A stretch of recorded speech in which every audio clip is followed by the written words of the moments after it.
Chapter 5.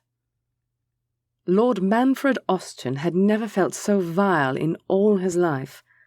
He was lying in a puddle on the side of the road somewhere. He wasn't even completely sure where he was. The ruffians who had beaten him and left him had driven him some distance out of town, he was fairly sure.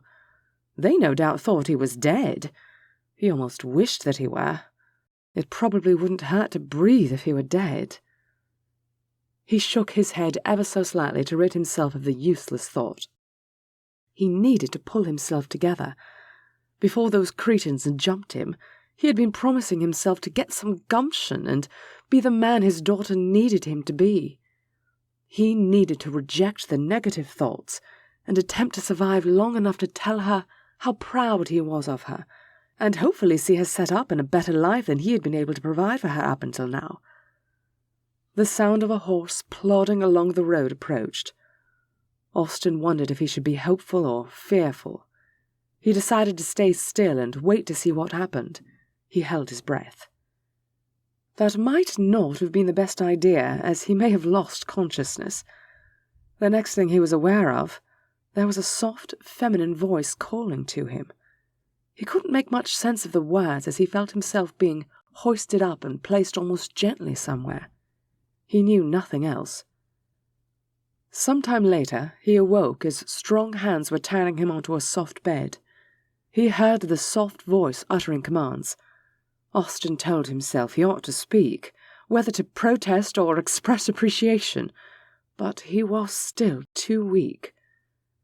The next thing he knew, bright sunshine was streaming into the room, and he felt decidedly better. With effort, Austen cracked his eyes open to survey his environment.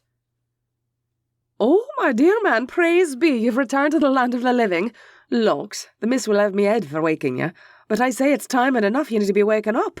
It's not right for a body to sleep that long, especially if you was hit in the head. Were you hit in the head, sir?" "I do believe I was, yes." Austen winced over the scratchy sound of his voice. "Oh, lawks, sir, let me get you something to drink." Austen peered at the portly woman as she lifted his shoulders comfortably and helped him tilt the cup to drizzle some broth down his throat. The liquid felt heavenly as it eased along his parched lips and throat. He couldn't help sighing with relief. "No, I'd best be getting the miss. She'll want to see you for herself. You just stay put, mister, and I'll be right back." Before he could object, she bustled from the room. Within moments, she returned with the most beautiful woman he had ever seen. He thought he was perhaps still unconscious, she was that pretty. But then he remembered he was not an imaginative man. His mind would not have been able to conjure so much beauty on its own. Austen would have grinned at her like a simpleton if it would not hurt so much. The angelic vision approached the bed, staring at him intently for a moment. She smiled at him, and he thought for a moment he was going to lose consciousness again. He wondered then how hard he had been hit by those clods. He was not at all the type to wax poetic about a woman, no matter how lovely her appearance. He shifted his eyes away to avoid the glare of her attraction. And then she opened her mouth. It felt to Austen as though warm honey flowed over him as she spoke, and he knew he had lost his mind when he was beaten. "You don't look so well, mister. You really shouldn't be sitting up," the vision was saying to him as he closed his eyes and nodded. "Is there anyone we should contact for you? Will your family be worried when you didn't come home last night?" Austen kept his eyes closed and felt misery swamp him as he thought of his dear Anne. She probably was wondering where he was, but hopefully she was having such a good time with her aunt that she wasn't paying him much mind. Her aunt and uncle certainly wouldn't be too worried about him, since it was their suggestion that made him leave in the first place. He realized he hadn't answered the woman's question, and opened his eyes for a moment, only to shut them again when they encountered her warm, grey gaze.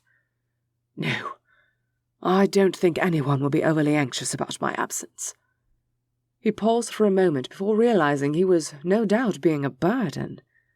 "Although I really ought to be removing myself, as I have no wish to overstay my welcome." "Not at all, mister. It's no bother at all. But you really ought to tell us your name. It's a little awkward for us to keep calling you Mr. Her low chuckle actually sent a tremble through his belly. He was acting like a debutante. He needed to stop this imbecilic behaviour and get a grip back on his life, not only for his daughter, but also for himself. This mess with Broderick had shown him that he had truly hit bottom. The look on his daughter's face when she had fully realized what he had tried to get her to do was something he never wanted to see again for the rest of his days. He opened his eyes and did his best to ignore the feelings the woman before him generated. "My name is Lord Manfred Austen, Viscount of Rowanwood." He saw her eyes widen, and he was able to utter a self-deprecating laugh. "That sounds so much more important than it is. Rowanwood is falling down around our ears, and I am currently waiting while my only daughter enjoys her first season, and hopefully manages to catch the eye of a wealthy gentleman willing to settle funds on her family." He felt the heat of embarrassment climbing his cheeks at what he had admitted to this stranger. Her low chuckle sounded again. "I do believe you are still feeling the effects of your beating, my lord. My name is Mrs. Kate Appleton, and you are welcome to stay here as long as you need to recover. My housekeeper, Mrs. Peabody, has been looking after you since you got here last night, and assures me that she would be delighted to continue to do so. We shall leave you now to let you rest a little more, and will return to check on you in an hour or so." Austen didn't think he would be able to sleep any more, but within minutes of the two women leaving the room, he was fast asleep. It felt like only moments later, but from the quality of the light he could see through the window, it was now mid or late afternoon, so he knew hours had passed. He felt remarkably better, and thought about getting out of the bed. His thoughts must have conjured his caretakers, because in that moment the door opened and Mrs. Peabody stepped into the room, with Mrs. Appleton right behind her. "Looks, my lord, you sure look a sight better than you did when you were last awake.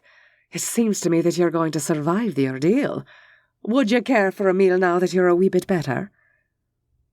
Before he could even answer her, his stomach let out a loud growl that made the heat climb again into his cheeks, but made them all chuckle as well. "That would be most appreciated, Mrs. Peabody. Thank you," he answered formally, ignoring his discomfort. He might have downgraded himself to a scoundrel, but he was still a gentleman at heart. "Missy here will keep you company while I hurry down to the kitchen to fetch you something." Mrs. Appleton looked as though she wanted to protest, but then she smiled warmly and took a seat on the chair placed at the end of the bed. Austen smiled as he noted the housekeeper had left the door wide open in an attempt to lend respectability to the fact that Mrs. Appleton was in a man's bedchamber. Of course, her being a Mrs. made it much less of an issue. He wondered absently where Mr. Appleton was. "Do you remember what happened to you, Lord Austen? Would you like me to have the local magistrate call by so you can have an investigation launched?" Austen shrugged. "I remember what happened, but I doubt the magistrate will have much to say about it. I got drunk, and a couple of ruffians decided to relieve me of my purse. When they discovered that it was empty, they took their frustrations out on my person. While I might be able to provide a description, I doubt it would be specific enough not to be any one of 100 labourers from anywhere around these parts." The beautiful woman nodded sagely. "You are probably right, more's the pity.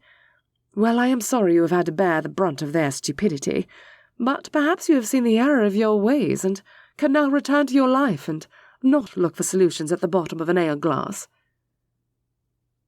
Her tone had not been censorious, so Austen took no offence. Besides, he had just been thinking the same thing.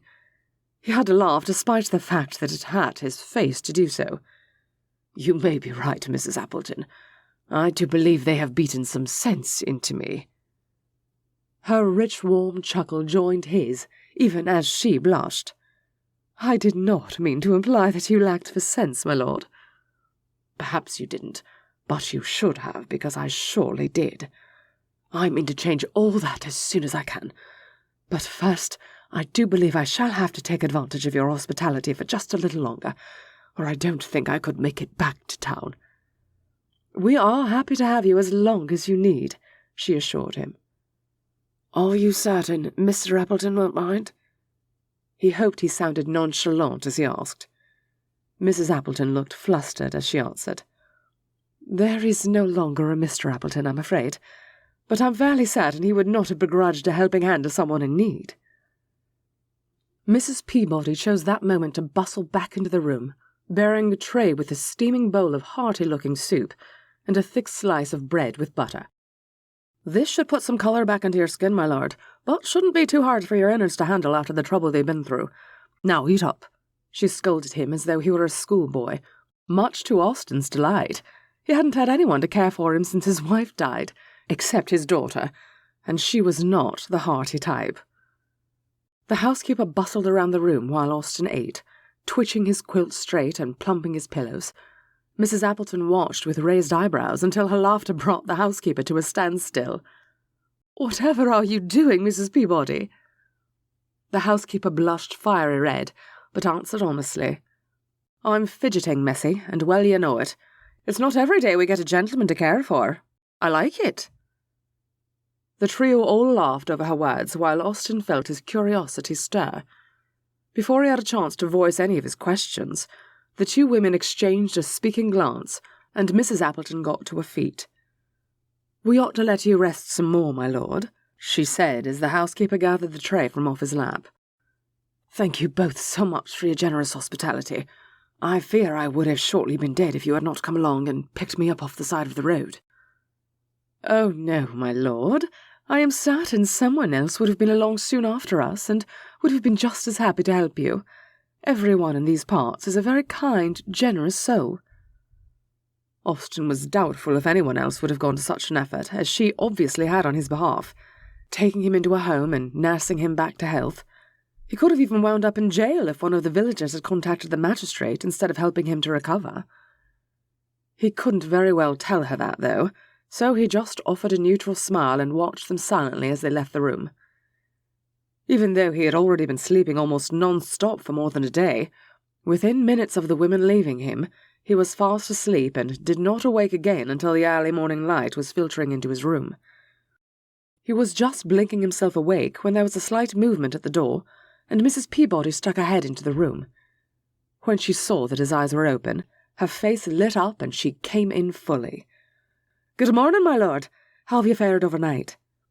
"It would seem that I survived," he commented dryly, which seemed to amuse her as a wide smile broke out onto her homely face. "And glad we are of that," she declared with feeling. "Would you like me to bring you something to break your fast? How does your stomach feel today?" "It actually feels quite normal and hungry," he answered, embarrassed to be discussing his body with the housekeeper. "Very well, my lord. I shall return momentarily." She hurried away and was good as her word, back within a few short minutes. Austen tried not to turn up his nose, but gruel was not what he had been hoping for that morning. His feelings must have been written on his face, because Mrs. Peabody chuckled again, but didn't change her mind. "You need fortification, my lord, and your person has been through an ordeal. This is just what the doctor would order if you had agreed to see him." Austen sighed, but obediently picked up the spoon and ate every bite. Despite its appearance, the porridge was remarkably tasty, and the warm mixture disappeared quickly, satisfying his hunger and making him feel fortified, just as she had promised it would. He was getting heartily sick of sitting in the bed, and was just about to swing his feet over the side and attempt to get up, when Mrs. Appleton entered the room. "Good morning, my lord," she called to him in her melodious voice, causing him to feel a tightness in his chest. He actually reached up and rubbed it absently as he watched her walking toward him. "How are you feeling today? Do you think you might be able to get up and spare a little company?" He brightened at her words. "I was just thinking that I couldn't bear much longer in bed." He smiled so as not to cause offence with his words. "Excellent. Mrs. Peabody had your clothes laundered and repaired yesterday, so you should be set if you want to dress. Do you think you might need a hand?" She had puttered around the room laying out the clothes he hadn't noticed, and pouring a basin of warm water so he could clean up. "I feel much stronger today. I should be able to manage for myself, thank you." He turned to the housekeeper. "Thank you, Mrs. Peabody, for mending and washing my clothes. I shudder at the burden I have been to you fine folks." "Lawks, get on with you, my lord," Mrs. Peabody responded with characteristic flair. "We've been enjoying the excitement. Now, if you think you'll be all right on your own, I'll just hover outside your door and you can yell for help if you need me."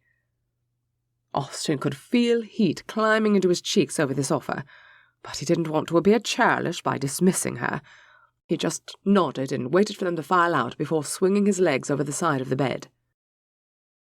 He was ridiculously weak. No doubt the days of drinking before his beating hadn't helped his health any. Gritting his teeth, he refused to call for help. Feeling grateful that Mrs. Appleton had placed his clothing on the end of the bed, he sat on the edge and managed to get himself clothed without too much difficulty. Taking a deep, fortifying breath, he stood slowly, wavering on his feet for a moment before shuffling his way to the table with the basin of water quickly cooling. His reflection was not reassuring, and he was glad his daughter didn't have to see him like this. His little Anne would probably have a fit of vapours if she saw him now, he thought with a fond smile that threatened to split the crack that was struggling to heal in his lip. Once he had rinsed the sleep out of his eyes and combed his wayward hair, he was feeling much more human, but was already beginning to tire. Getting below stairs was beginning to feel like it would be a test of his will, but he was determined to win the battle. He'd been acting an imbecile long enough, and he was determined to turn over a new leaf. He had decided the day before to allow the beating to have beaten some sense into him. He needed to start showing that sense by not becoming a leech on his new friends. He had no intention of repaying their kindness by taking advantage of it. He needed to regain his strength and get on with his life. Getting back to his daughter to ensure she was not being led astray by her aunt and uncle had to be a priority for him. He gritted his teeth once more, let go of the table's edge, and shuffled his way to the bedchamber door. "Lawks almighty, my lord! I was starting to wonder if I'd have to come in and fetch you. But here you are looking almost none the worse for wear. Very good. Shall I give you my arm as we make our way down the stairs, or do you think you can manage them on your own?" Austen wasn't sure what was written on his face at her words, but his rejection of her suggestion must have been evident, because the housekeeper laughed and launched into speech again. "I do apologize, my lord. It's just that exciting to have someone to hover over. You must excuse me. Never mind my fidgets. You can just hold on to the railing if you think you might need some support. But I'll just be here beside you." "Thank you, Mrs. Peabody," he replied as graciously as he could muster. He tried not to wince as he took each step slowly, but the effort was costing him. He could feel a trickle of sweat making its way down his back as he steadily progressed down the seemingly interminable staircase.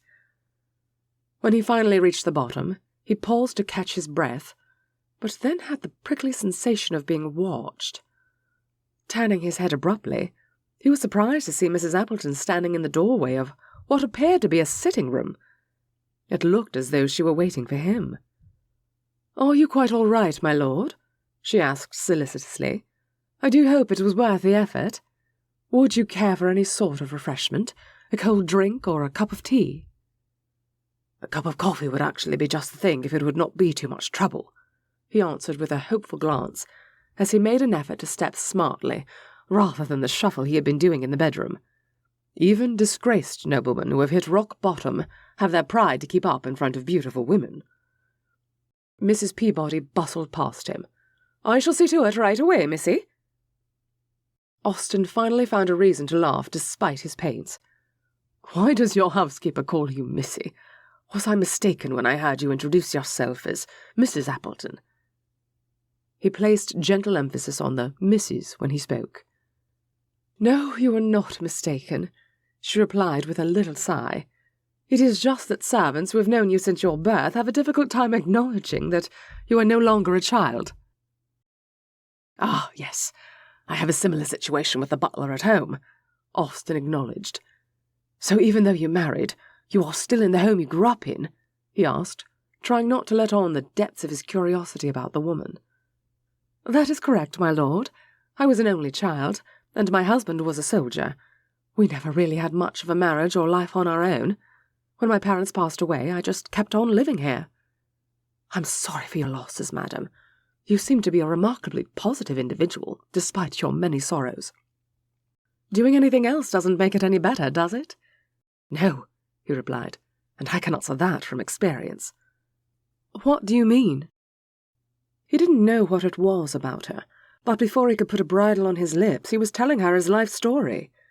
He tried to make the long story as short as possible, but wasn't sure he succeeded. I was already running adrift, but when my wife died, I just seemed to lose all control of myself. I began drinking more heavily and made some poor financial choices under the guise of trying to right matters. Now I have placed my daughter in a precarious position. Thankfully, she has her maternal aunt, who is sponsoring her for the season and is keeping an eye on her while I fall apart. But I feel wretched about letting her down. When my daughter's uncle suggested that it might be better if I make myself scarce, I agreed with him and went on this most recent bender. He paused for a moment, looking out the window in an effort to avoid her sympathetic gaze, as he divulged his disgrace. But now I can see how badly I have let my poor daughter down, and I feel determined to return to town and make it up to her. I wish I could also assure her that we don't need the money, and for her to remain unwed until such a time as she is of a mind to marry, but I'm not sure if that would be completely true. I have made such a muck of things that I'm not sure if I can manage for the both of us. He finally stopped talking.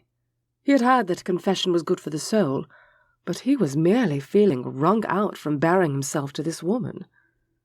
Her sympathetic silence was a little comforting, but he still couldn't meet her eyes for his shame. Well, it seems to me that nothing yet is irreversible. Perhaps you ought to discuss it with your daughter and see what her thoughts are on the matter. Austen smiled. Until recently I would have told you I don't expect her to have many thoughts on the matter, but her reaction to the scam I tried to involve her in makes me think she has more going on in her mind than she lets on. Most women do, Mrs. Appleton replied with a gentle smile. Ah, Mrs. Peabody, your timing is impeccable. I think now is the perfect time for a cup of your delicious coffee.